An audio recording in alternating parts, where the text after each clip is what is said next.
Apex has been out now for a week, believe it or not, and in that time I feel as though I've got a pretty good grasp on what weapons are good and what weapons you should stay clear of. We've also got the damage stats now thanks to a community member. And with so much to learn in the game, I thought it would be a good idea to let you guys know what weapons you are best to keep a hold of, what attachments you need to make them work, and when you should use them.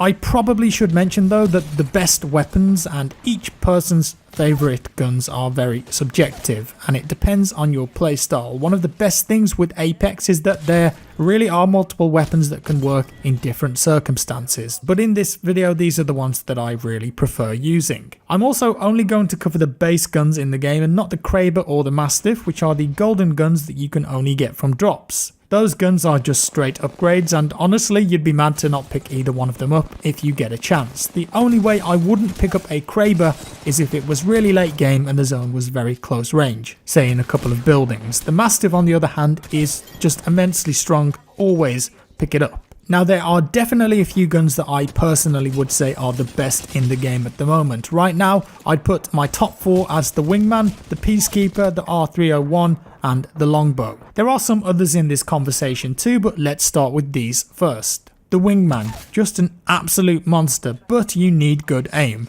The kills you can get with this gun are downright dirty if you can nail your shots. It's a revolver and so you've got a reasonably limited ammo pool, but it does 45 damage with a body shot, which is incredibly strong, and a headshot, well, that can do up to 90 damage.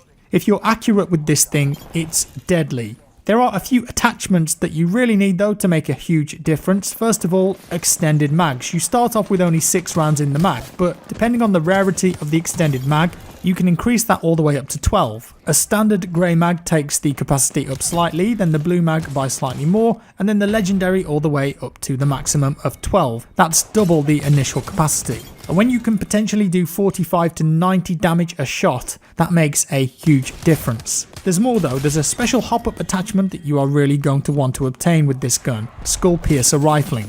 What does it do? Well, it only increases the damage that you do with headshots. If 90 wasn't enough for you, then with the attachment you're going to be way more deadly. The thing is that even the base Wingman is extremely strong in the right hands. The only other attachment that you need, I think, is the sights, but this absolutely comes down to personal preference. The basic optic I think is more than good enough to land some sweet headshots. The gold digital threat though is also a really good sight if you manage to find it. One last thing though, the Wingman utilizes heavy ammo, so be sure to hold on to any that you find if you want to use it for a long period of time. When you've got this, go for the head, go for the ambush, and you'll quickly chunk people's health down. There is one other gun that can use the Skull Piercer Rifling attachment, and it also happens to be a very strong weapon, but it's not a pistol this time, it's a sniper, the Longbow. It does the exact same thing on that rifle, it increases the headshot damage. So it's great for opening up on a squad. The Longbow is a DMR that uses heavy ammo. It's got only a magazine size of 5 by default, but a body shot can do 55 damage and a headshot can do 110. It's basically a long range Wingman.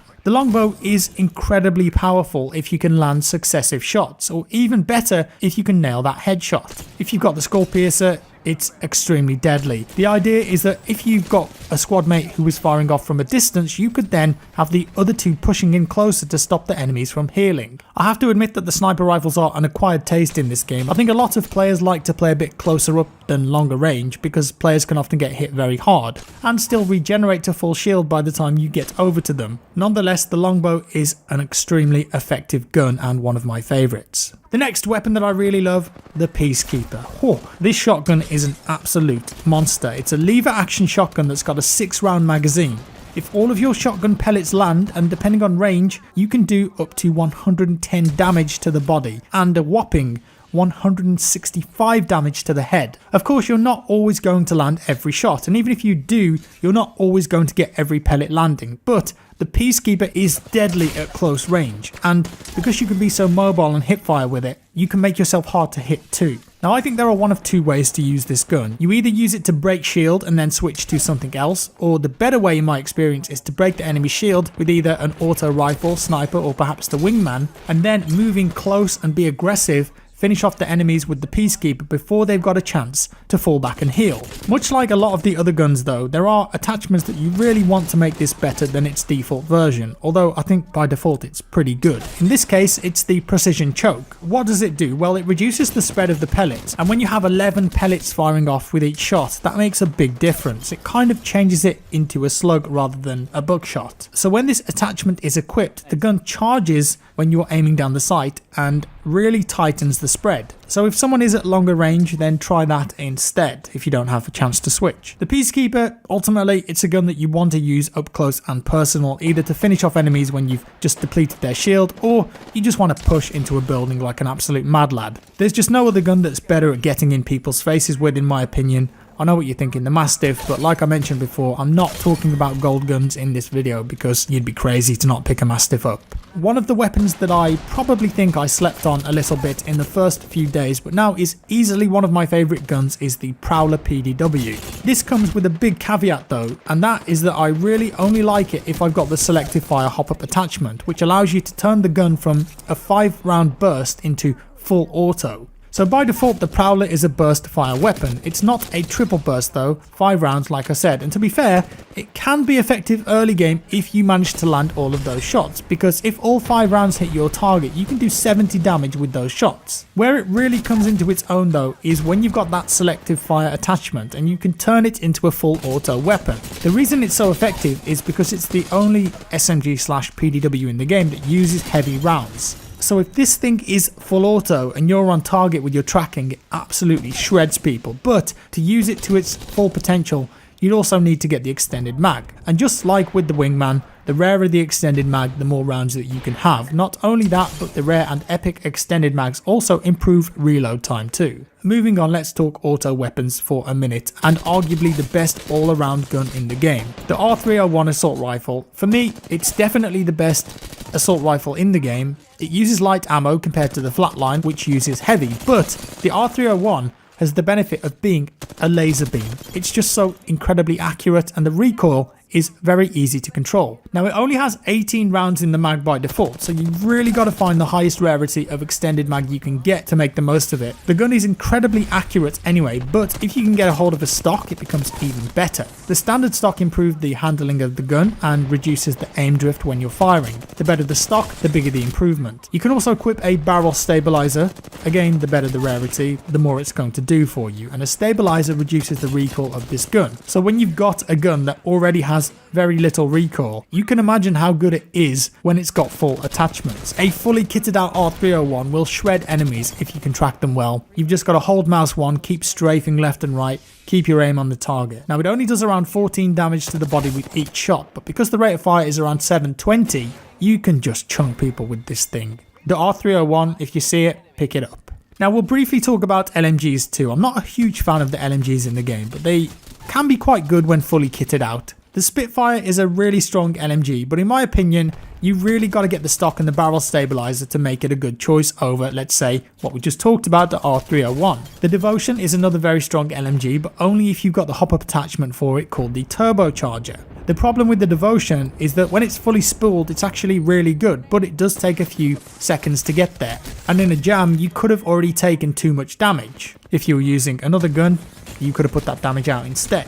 The Gold Turbocharger reduces that spool or spin up time significantly, making it more viable. And if you've got that in a close range firefight, there's not much that will beat it. That being said, I don't like to use the Devotion that much because it uses energy ammo, one of only 2 guns in the game to do so at the moment. And as such, I find that ammo type to be a bit more of a pain to get hold of, and I just tend to not pick up the Devotion that much unless I really need to. Now, there is another fast firing gun that we haven't touched on, but we absolutely have to, and that's the R99 SMG. It's one of the fastest firing guns in the game with a whopping 1080 rounds per minute. So if you land all of your shots at 13 damage for a body hit and 18 for a headshot, you're going to ruin someone's day. It's really good in hipfire too. The issue with the R99 though, and to be honest, a lot of guns have this in the game, is that are you really going to land all of your shots? The nature of Apex is that players are constantly ADAD strafing, moving, and usually moving quite fast. Inevitably, you're going to miss a few bullets, and with only 18 rounds in the mag, you can't really afford to do that. As with the R301, you really need the extended mag here. I haven't really touched on this, but this leaves you in an interesting spot. If you find an extended mag for a light weapon, do you hold on to it even if you don't have a light gun taking up an inventory space, but knowing there's a gun that you'd like to use it on if you find it? Or what if you find an R99 or an R301? Do you keep it hoping that you might find a light mag to make it more useful? Same with the Prowler really. I'm not a huge fan of it in burst fire, but if you want to use it in full auto, you need to perhaps make an early decision in the game if you're going to hold on to it, or drop it for another gun. It leaves you with an interesting decision there, and I like that about the design of the game. So back to the R99, with the extended mag, this gun really does ruin people up close. The downside I suppose is that compared to the 301, you're going to lose a lot of range. The R99 is deadly, but only when you close that gap and get up in people's faces. It is good there, but I feel like the R301 is more versatile at more ranges and dominates short and mid range. There are different weapons too, but if I had the choice over them, I'd probably go for the R301 over the 99 on balance for more distance, but you shouldn't sleep on the R99. It really is very strong. It just boils down to your playstyle really, and maybe what legend that you're playing as too. If you're a Wraith and always rushing in and engaging enemies at close range and then escaping, then perhaps the R99 would be a perfect fit for you. Now then, two assault rifles I haven't talked about yet, the Hemlock and the Flatline. The Hemlock is a heavy 3-burst assault rifle. If you land all 3 of those bullets on an enemy, it can do up to 54 damage to the body and 108 to the head, so it really promotes accurate fire. I'd recommend switching the gun to single fire though, honestly, and this is where the gun really comes into its own. On PC, this is quite easy. I don't know how difficult it would be on console, but in single fire mode, you can tap away at your heart's content, and it does a lot of damage. 18 damage for a body shot doesn't sound like an awful lot, but when you can fire it super fast, with very little trigger delay, it actually becomes viable. You perhaps don't have much versatility at closer ranges, but you can still take enemies out, especially with headshots, so don't disregard the Hemlock. I would say the same for the Flatline as well. I think it's a good gun, very strong, but I personally usually swap the Flatline out for the R301 given the chance. The Flatline packs a punch, but it just doesn't have the accuracy of the R301 over range. The 301 also fires at 720 rounds per minute and the Flatline's around 600. This is not to say that the Flatline is bad by any stretch of the imagination, it's more of a preference thing. The gun still does 16 damage with a body shot and 32 with a headshot, so it's okay. The Hemlock can be upgraded with a stock magazine and a barrel, whereas the Flatline has no option for a barrel to reduce recoil, so a bit more difficult to handle. Okay then, wrapping things up, let's talk about sniper rifles. I think sniping in Apex is a very good way to take enemy shields at range, but it's not everyone's cup of tea. Apex, I think, rewards aggression quite a lot more, and so sniping from a distance is not always that useful when players can easily regenerate health and shield behind cover. That being said, there are quite a few useful snipers in the game for those players with good aim, and if you can make sure that you knock someone if you're engaging them at distance, this can give you an advantage in a squad fight. So the two best snipers in my opinion are the G7 Scout and, like I mentioned earlier, the Longbow. The G7 uses light ammo and as such does 20 damage to the body and 60 with a headshot. So if you're accurate with the G7 and the fact that it's really got no trigger delay, it can actually deplete someone's health and armor really fast from a good distance away. I prefer to use the G7 at medium distance rather than extreme or short.